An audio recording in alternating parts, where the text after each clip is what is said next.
U.S. election news. Trump, is Hungary an example to follow?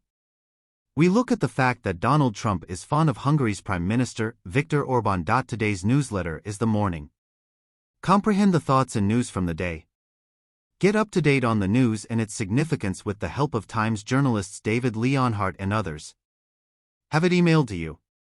Tomorrow, Trump will host Hungary's Prime Minister Viktor Orbán in Florida. Trump frequently praises Orbán.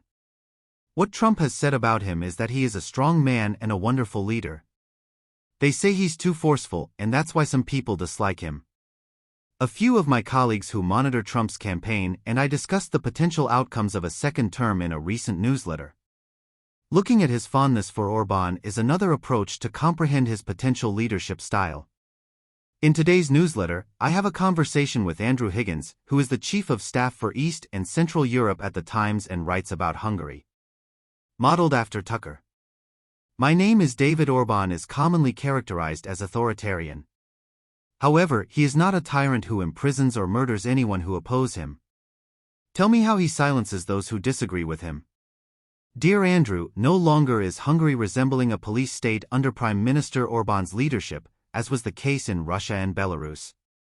Last week in Budapest, I spoke with an opposition politician who described the country as a propaganda state, where Orbán's Fidesz party controls the media. While Orbán does not resort to physical violence or imprisonment against his opponents like Vladimir Putin does, he has steadily reduced the amount of room for critical voices by allowing his business associates to acquire independent media outlets and cutting off their advertising income.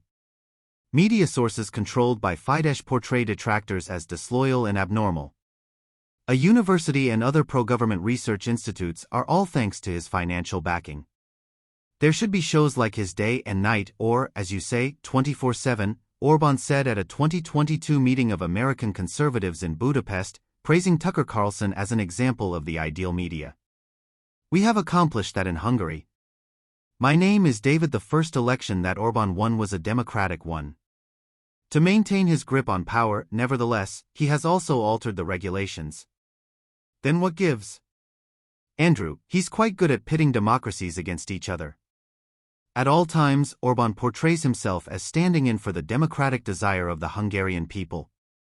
With 4 consecutive general election victories under his party's banner since 2010, and more time in office than any other democratically elected leader in the European Union, that boast is to some extent justifiable. However, as this piece from the Times reveals, the level of competition is quite uneven. Gerrymandering has occurred within Orbán's Fidesz party. People who don't actually live in such districts can now register to vote. It monitors those who voice their disapproval of the government. The government is another tool Fidesz employs to distort public opinion. A good example would be national consultations, which are really just a cover for sending out biased surveys to the general public in the name of democracy. Nearly all Hungarians, 99%, disagree with the European Union's immigration policy, according to a recent government announcement. But the poll really intended to see if voters wanted migrant ghettos in Hungary. Despite the fact that few individuals filled out the survey, Fidesz has been touting the results on billboards. Basically, it's saying that the government is there to represent the will of the majority, with the exception of a small minority.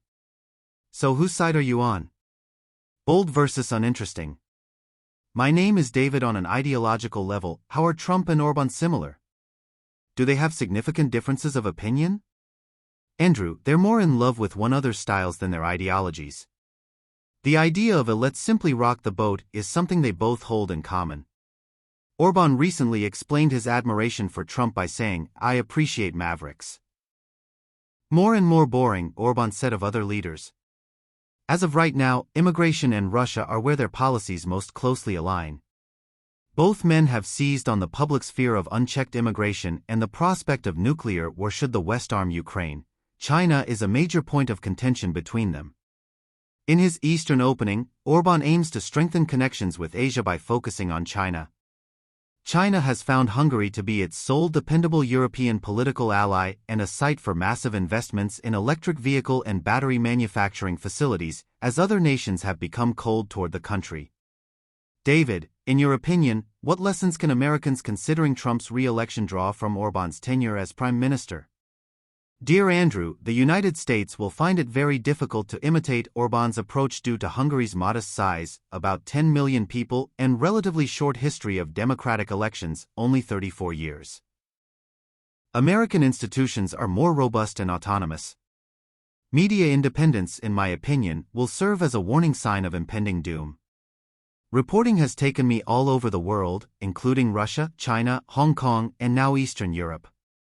Furthermore, when tyranny takes power, media pluralism and freedom are among the first things to vanish.